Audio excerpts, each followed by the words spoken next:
शारदीय नवरात्र के अनंतर आज हम सब लोगों ने विजयदशमी का भी पूजन और पर्व जिसके पास जो जो साधन हैं उसके अनुसार संपन्न किया। यमुना तट पर बैठ करके हम आत्मावलोकन कर रहे हैं। रघुनाथ सूर्यवंशी हैं, क्व सूर्य प्रभो वंशः, सूर्यवंशी हैं और हमारी यमुना जी भी सूर्य पुत्री हैं। तो जरूर बड़ी प्रसन्नता हो रही होगी कि हम रघुनाथ जो उनके पिताजी के वंश में उत्पन्न हुए हैं, हम उनकी स्मृति कर रहे हैं। शारदीय नवरात्र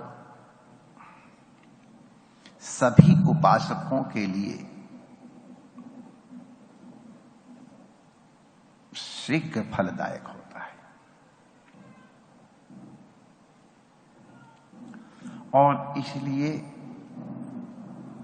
4 नवरात्रों में से 2 नवरात्र और इनमें भी ये शारदीय नवरात्र का बहुत विशेष महत्व होता है।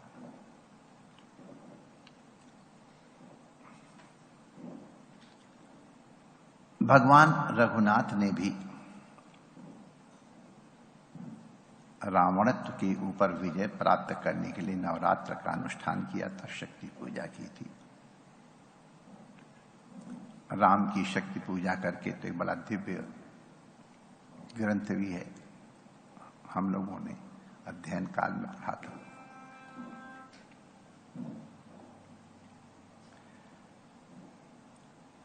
देखो, एक चीज पहले हम समझ लें,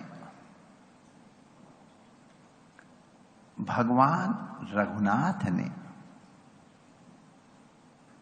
रावण के साथ शत्रुता नहीं की, इसको आप ध्यान ले लें।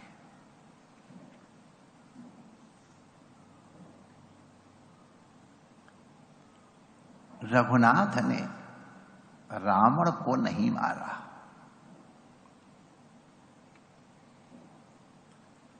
रघुनाथ ने रावणत्व को मारा।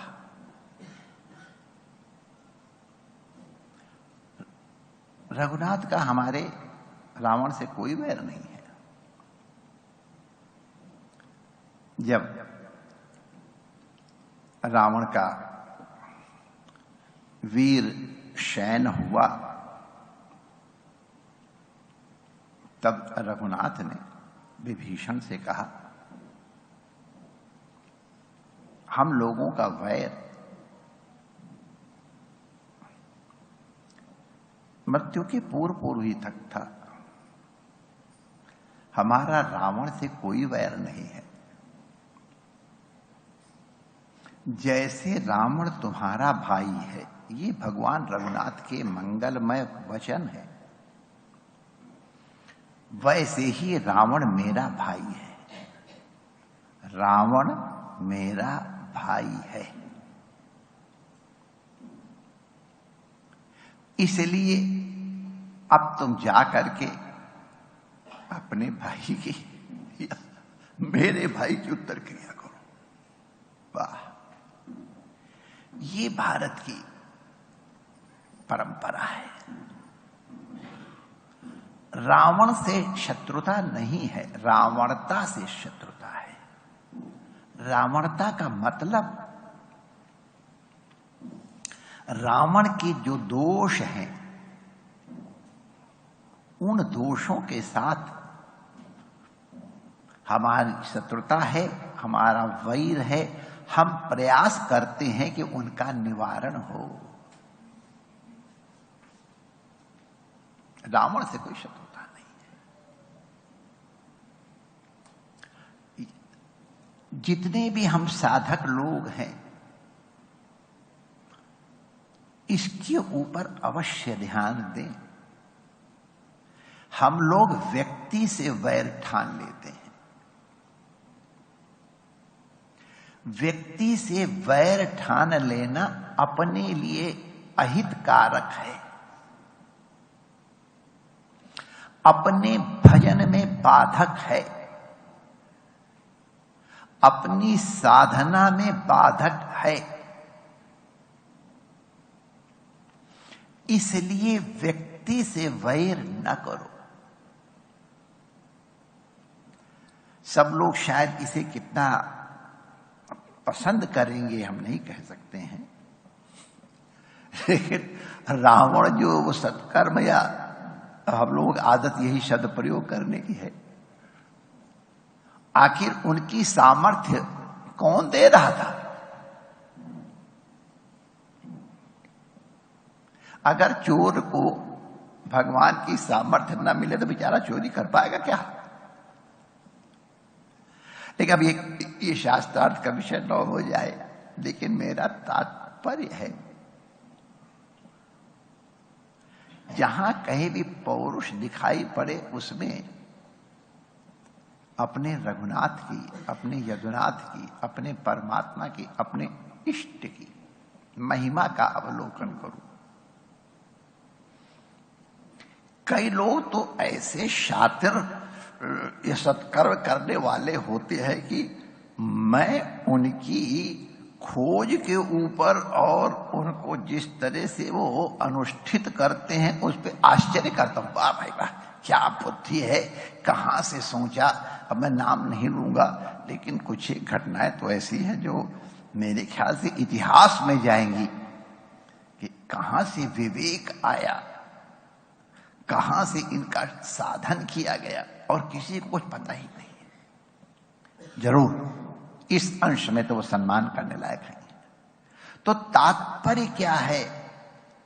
हर व्यक्ति में परमात्मा है। ईश्वरः सर्वभूतानां हृदय से अर्जुन तिष्ठति। हर व्यक्ति में ईश्वरत्व है, हर भगवती में पराम्बात्व है। स्त्रिया समस्ता सकला जगत्सु तो यही कया पूरित मम एतत्।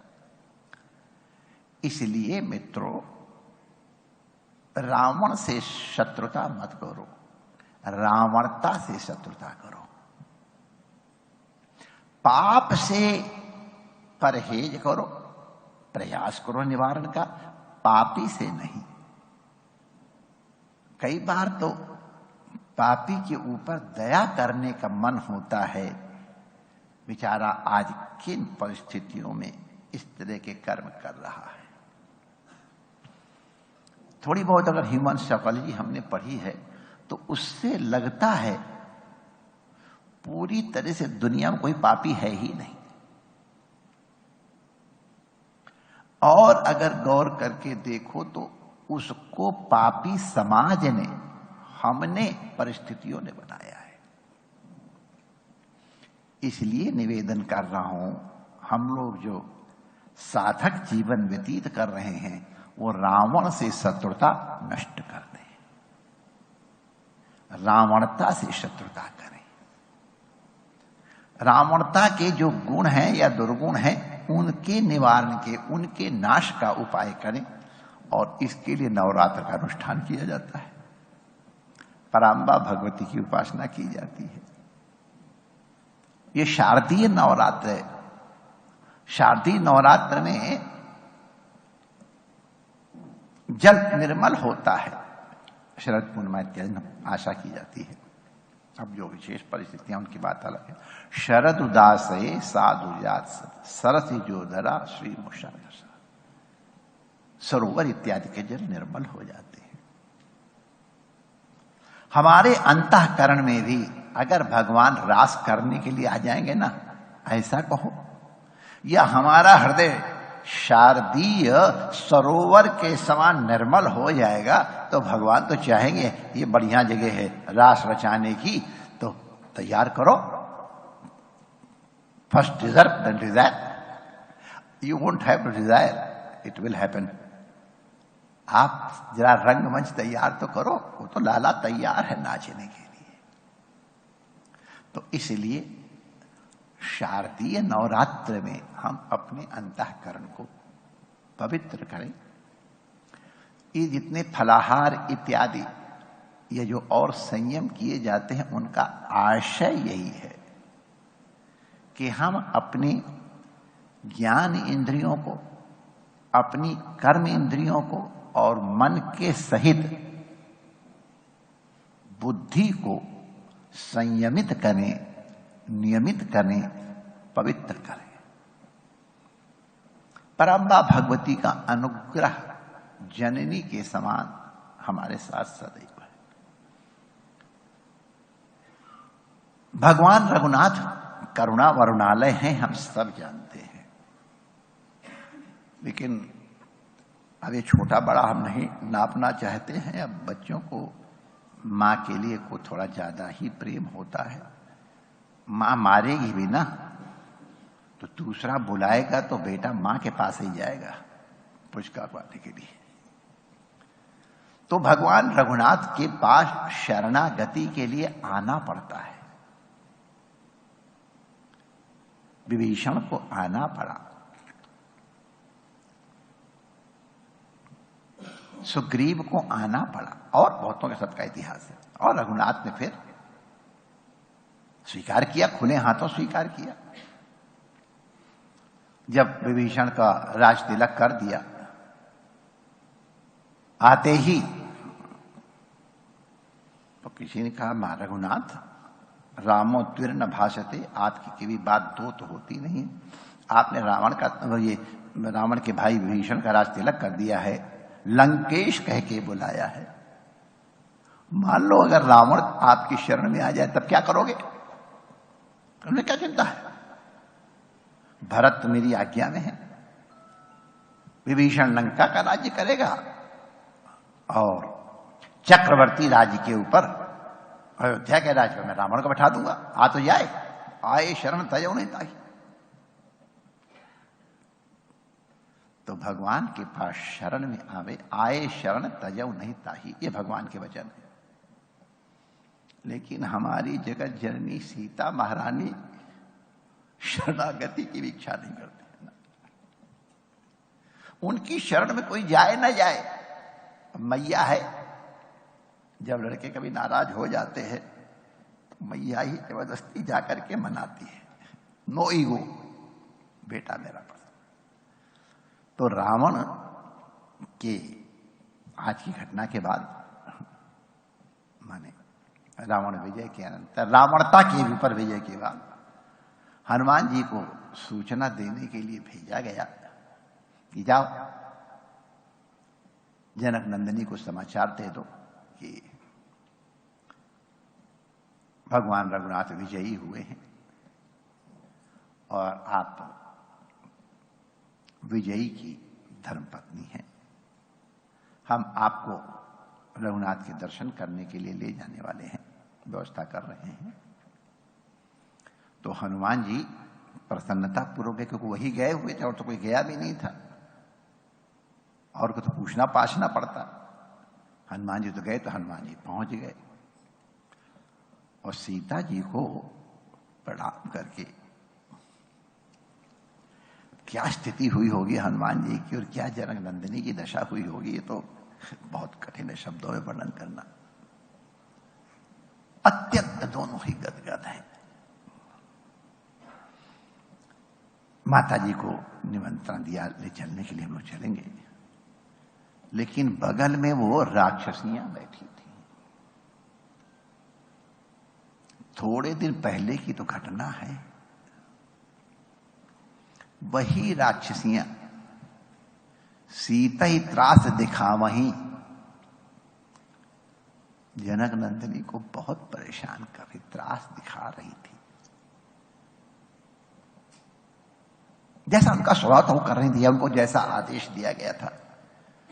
तो वो सब याद आ गया उनको देखते ही हनुमान जी को, और विजय तो सब भूल गए। इन्हें चाचियों की चटनी बनानी है। माता जी बस आप आज्ञा दे दो, मैं एक एक अभी वो चटनी बनाऊंगा कि उनको याद रहेगा ये वही हैं जो आपके संग ऐसा व्यवहार कर रही थी। सीता, अरे हनुमान ये क्या कर रहे हो? और चाचियां भी घबरा गई कि हनुमान तो जब एक एक मौके में उनको सबको ठिकाने लगा तो हमारी क्या दशा होगी। तो सीता माता ने कहा, अरे हनुमान आप रघुनाथ के सेवक का जैसा व्यवहार नहीं कर रहे हो। हनुमान जी सन्नाटे में आ गए, सीधे सीधे आक्षेप।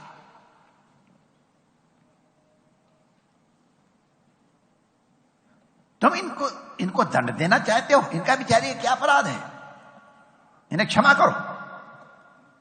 देखो जब रावण का आदेश उस तरह के मिल रहा था तो उनको उस तरह का आचरण करना ही था, न करती तो अपराध होता। आज इनकी आंखों को तो देखो, तुमको हनुमान इनका भय, इनकी करुणा, इनकी शरणागति नहीं दिखाई पड़ रही है? तो इनको क्षमा करो, इनका आदर करो। और सच बात है, अब चाहे भय से या चाहे जिस कारण से वो बेचारी तो सोची हनुमान जी चटनी बनाएंगे ही, तो बेचारी घबरा तो गई थी, नेत्र विफल हो गए थे। तो राव जैसे ही हनुमान जी ने देखा कि बेचारी एकदम, क्योंकि हनुमान जी की प्रसिद्धि तो पहुंची गई थी। हम और इसका वर्णन न करके खाली केवल इतना कहते हैं, रघुनाथ को तो शरणागति की आवश्यकता हुई, लेकिन वो राक्षसियां कहां सीता जी की शरणागत हुई थी? कहां उन्होंने प्रार्थना की, माता मेरी रक्षा करो? ये माता का उदाहरण विशाल है, करुणा है, वात्सल्य है कि जो शरण में भी नहीं आया है उसके ऊपर भी दया करती है। ऐसी पराम्बा भगवती का हम लोगों ने अनुष्ठान किया। और यही नहीं, नवरात्र में केवल शक्ति का ही अनुष्ठान किया जाए ये नहीं है, कई लोग कृष्ण अनुष्ठान भी करते हैं, कई तरह के हनुमत तंत्र के अनुसार भी। और ये तंत्र की उपासना भागवत में निर्देश है। आप लोग इसको, कई लोग थोड़ा दूसरे ढंग से समझते हैं तंत्र की उपासना को। तंत्र विधि से उपासना करो परमात्मा की, ऐसा एकादश अध्याय में आदेश दिया गया है। तो उस तरह से भी उपासना करनी ही चाहिए। एक ये भी कई लोगों को ध्यान नहीं है, नवरात्र का मतलब है नवरात्र। इसका अनुष्ठान इस तरह से होता है, तिथि का क्षय हो या वृद्धि हो, नवरात्र के अनुष्ठान में उससे कोई अंतर नहीं आना चाहिए। लेकिन ठीक है, जो लोक में चल रहा है वो भी चले तो अच्छा है, लेकिन अगर किसी किसी का साधन न पूर्ण हो तो आज भी उसको कर सकता है। नवरात्रि की पूजा है, अष्ट हो या 10 हो उससे कोई तात्पर्य नहीं है। आज यमुना जी बड़ी खुश हो रही होंगी, उनके वंश के रघुनाथ का विजयोत्सव हम मना रहे हैं, जनक नंदिनी का वंदन अभिनंदन कर रहे हैं। शक्ति की उपासना के बिना शक्तिमान की उपासना क्या करोगे? इसलिए हम प्रारंभ से ही वागर्था द्यु संपृक्तौ वागर्थो प्रतिपत्तये जगतः पितरौ वंदे पार्वती परमेश्वरौ। तो ये नवरात्र का अनुष्ठान केवल शक्ति की ही उपासना के लिए नहीं है, शक्तिमान की भी उपासना के लिए है। विजयदशमी महान पर्व है। आज की तिथि बड़ी महान मानी जाती है। अगर कोई सत्कर्म करने के लिए तिथि न मिले तो विजयदशमी को स्वीकार कर लेते हैं। इसका अभिचित मुहूर्त बहुत मंगलमय होता है। हम गुरु महाराज के चरणों में वंदन करते हैं, उनका अनुग्रह है जो आज यमुना तट पे बैठ करके हम अपने रमण बिहारी का इस रूप में स्मरण कर सके। शनि पूजन भी हो गया, सब हो गया। पूज्य संतों के चरणों में वंदन करते हैं। आचार्य सहित ऋषि कुमार वैदिकों को वंदन करते हैं तथा जो हमारे सामने विज्ञान के माध्यम से बैठे हैं आप सब, और यहाँ जो सब हमारे साथ इतने बैठे हैं, सबके लिए विजय की मंगल कामनाएं करते हैं। परमात्मा आप सबका मंगल करे। जय श्री कृष्ण।